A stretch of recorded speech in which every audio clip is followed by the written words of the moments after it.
நண்பர்களே, இன்று ஆண்டாள் எழுதிய திருப்பாவையிலிருந்து 2ஆம் பாசுரத்தை பார்ப்போம். முதல் பாசுரத்தில் பரமனை வழிபட்டால் என்னவெல்லாம் கிடைக்கும் என்று சொல்லப்பட்டது. இந்த 2ஆம் பாசுரத்தில் இந்த பரமனை அடைய வேண்டுமென்றால் நோன்பு இருக்க வேண்டும். இந்த நோன்பை எப்படி இருக்க வேண்டும், எப்படி கடைபிடிக்க வேண்டும் என்ற கருத்துக்களை இந்த பாடலை நம்மளுக்கு தெளிவாக ஆண்டாள் சொல்கிறார். இந்த பாடல் வரிகளை பாருங்கள். வையத்து வாழ்வீர்கள் நாம் நம் பாவைக்கு செய்யும் கிரீசைகள் கேளீரோ, பார்க்கடலுள் பையதுயின்ற பரமனடி பாடி, நெய்யுண்ணோம் பாலுண்ணோம் நாட்காலே நீராடி, மையிட்டு எழுதோம் மலரிட்டு நாமுடியோம், செய்யாதன செய்யோம் தீக்குறளை சென்றோதோம், ஐயமும் பிச்சையும் ஆந்தனையும் கைகாட்டி, உயுமார் என்றெண்ணி உகந்துள்ளோர் எம்பாவா என்று இந்த பாடலை பாடி முடிக்கிறான். அருமையான பாடல். இந்த பாடலில் பாருங்கள், வையத்து வாழ்வீர்கள், இந்த உலகத்தில் வாழக்கூடிய மாந்தர்களே, நீங்கள் இந்த பாவை நோன்பு இருக்குன்னா என்னென்ன செய்யணும் அப்படிங்கிறத சொல்கிறா. நீங்கள் வையத்து வாழ்கின்ற மக்களே, நீங்கள் இந்த பாவை நோன்பு இருக்கணும்னா என்னென்ன செய்யணும், என்னென்ன காரியங்கள் செய்யணும் கேளுங்க. பார்க்கடலில் பையதுயின்ற பரமனடி பாடி, பரமனை பாட வேண்டும். பார்க்கடலில் தூங்கி கொண்டிருக்கின்ற பரமனை பாட வேண்டும். பார்க்கடலில் தூங்கிட்டு இருக்கால பாடினா காதில் கேட்குமா? என்ன ஆண்டாள் இப்படி சொல்கிறா அப்படின்னு பார்க்குறோம். அதில் தான் ஒரு வரி வருது, பைய தூயின்ற அப்படின்னா அறத்தூக்கம்னு அர்த்தம். தூங்குற மாதிரி இருக்கும், ஆனால் தூங்க மாட்டாங்க, அந்த மாதிரி அர்த்தம். விவேகானந்தர் ஒரு முறை பள்ளிக்கூடத்தில் பாடம் கேட்டுக்கிட்டு இருக்கார். வகுப்பறையில் ஆசிரியர் பாடம் நடத்துகிறார். ஆனால் விவேகானந்தர் கண்ணை மூடிக்கிட்டே தான் இருக்கார். ஆசிரியருக்கு கோபம் வந்துருச்சு. என்ன நரேந்திரா எந்திரி அப்படின்னு எந்திரிச்சு விட்டார். நரேந்திரன் எந்திரிச்சான்.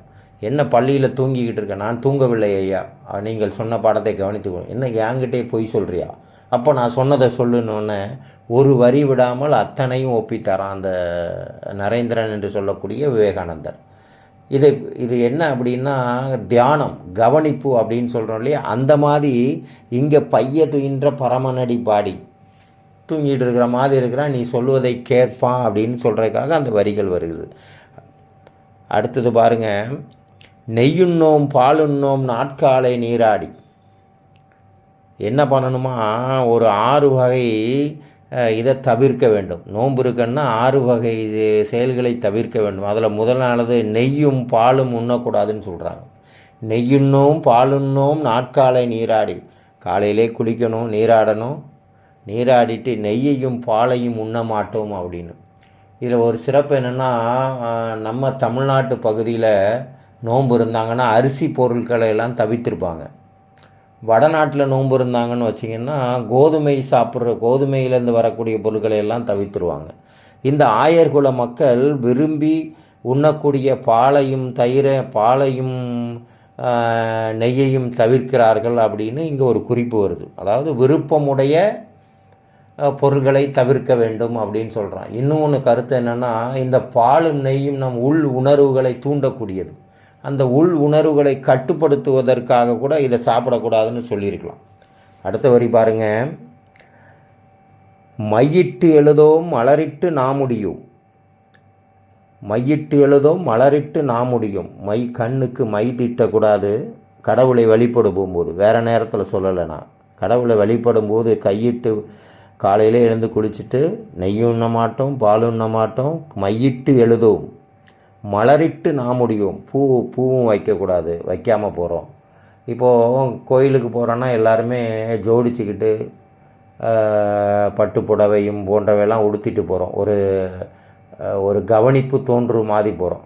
அந்த மாதிரி கோயிலுக்கு போகக்கூடாது. பிறருடைய எண்ணங்களை தூண்டுவது போல் நாம் நடந்து கொள்ளக்கூடாது என்பதற்காக கூட இந்த வரிகள் சொல்லப்பட்டிருக்கலாம் அப்படின்னு ஆண்டாள் சொல்லியிருக்காங்க. அடுத்து பாருங்கள், செய்யாதன செய்வோம். சான்றோர்கள் எதெல்லாம் செய்யக்கூடாதுன்னு சொல்கிறாங்களோ அதை செய்ய மாட்டோம். இதெல்லாம் தவறு அப்படின்னு சொல்லி அவங்க தவிர்ப்பாங்களே, அதெல்லாம் செய்யக்கூடாது. தீக்குறளை சென்றோரும், தீய சொற்களை பேச மாட்டோம், கோல் சொல்ல மாட்டோம். அந்த மாதிரி செயல்கள்லாம் இந்த நோன்பு நேரத்தில் செய்ய மாட்டோம் அப்படின்னு சொல்கிற மாதிரி வருது. ஐயமும் பிச்சையும் ஆந்தனையும் கைகாட்டி. அதென்ன ஐயம் பிச்சை தனித்தனியாக வருதுன்னு சொல்கிறோம். ஐயம் அப்படின்னு சொன்னோன்னா நம்மை விட உயர்ந்தவர்களுக்கு கொடுப்பது ஐயம் சொல்கிறோம். இப்போ நம்மளோட உயர்ந்தவர்கள் துறவிகள் சொல்கிறோம். இந்த துறவிகளுக்கு, அதுக்கப்புறம் ஆசிரியர்களுக்கு, சான்றோர்களுக்கெல்லாம் நம்ம எதாவது கொடுத்தா அது பேர் ஐயம் அப்படின்னு பேர். பிச்சை அப்படின்னு வரும்போது ஊனமுற்றவர்கள், முடியாதவர்கள், இப்போ வேலை செய்ய முடியாதவர்கள் கொடுக்குறோம் இல்லையா, அதை தான் பிச்சை அப்படின்னு சொல்கிறோம். இந்த ஐயமும் பிச்சையும் ஆந்தனையும் கைகாட்டி, ஆந்தனையும்னா ஆகும் வரை செய்யணும். எவ்வளோ செய்யணும்னு சொல்கிறா பாருங்க, உன்னால் முடிந்த அளவு செய் அப்படின்னு சொல்கிறான். எல்லாத்தையும் கொடுன்னு சொல்லலை, உன்னால் எவ்வளோ முடியுதோ அதை அவர்களுக்கு தானமாக கொடு, கைகாட்டி உன் கையால் கொடு அப்படின்னு சொல்கிறா. அதோடு மட்டும் இல்லாமல் என்றெண்ணி உகந்தேலோர் என்பாவாய் இந்த பாடல் முடிகிறது. இந்த உலகத்தில் நாம் எண்ணிய செயலை முடிக்க வேண்டுமென்றால் அதற்கு ஒரு குறிக்கோள் வேண்டும். அந்த குறிக்கோளை அடைய அதற்கு பாடுபட வேண்டும். அப்படி தான் நாம் அந்த குறிக்கோளை அடைய முடியும். அதே போல் இங்கே உயுமார் என்றெண்ணி, இந்த 6 செயல்களை நீ தவிர 6 செயல்களை செய், இந்த நோன்பு நன்றாக முடியும் அப்படின்னு ஆண்டாள் சொல்வது போல் அமைந்திருக்குது. அது என்ன 6 செயல்களை தவிர்க்க வேண்டும்? நெய் உண்ணக்கூடாது, பால் உண்ணக்கூடாது, பூச்சுடக்கூடாது, கண்ணில் மையிடக்கூடாது, செய்யாதனை செய்யக்கூடாது, தீய சொற்களை பேசக்கூடாது. இந்த 6ஐயும் நம் வாழ்க்கையிலிருந்து நீக்கிவிட வேண்டும். நோன்பு நோக்கும் போது எதை செய்ய வேண்டும்னு சொல்கிறா பாருங்க. காலையில் எழுந்து நீராட வேண்டும், பரமனை அடிதொழ வேண்டும், ஐயமிட வேண்டும். ஐயம்னா சொன்ன இல்லையா, பெரியவர்களுக்கு, நம்மை விட பெரியவர்களுக்கு கொடுக்க வேண்டும், பிச்சையிட வேண்டும். நம்மை விட தாழ்ந்தவர்கள்னு வந்தால் ஊனமுற்றவர்கள், வேலை செய்ய முடியாதவர்களுக்கு கொடுக்கணும், பிச்சையிட வேண்டும். அடுத்ததாக முடிந்த அளவு கொடுக்க வேண்டும், நம்மால் முடிந்த அளவு கொடுக்க வேண்டும். அடுத்தது சொல்கிறா பாருங்க, மனமுகந்து இந்த செயல்களை செய்ய வேண்டும். அப்படி செஞ்சேன்னா இந்த நோன்பு வெற்றி பெறும். பாவை நோன்பு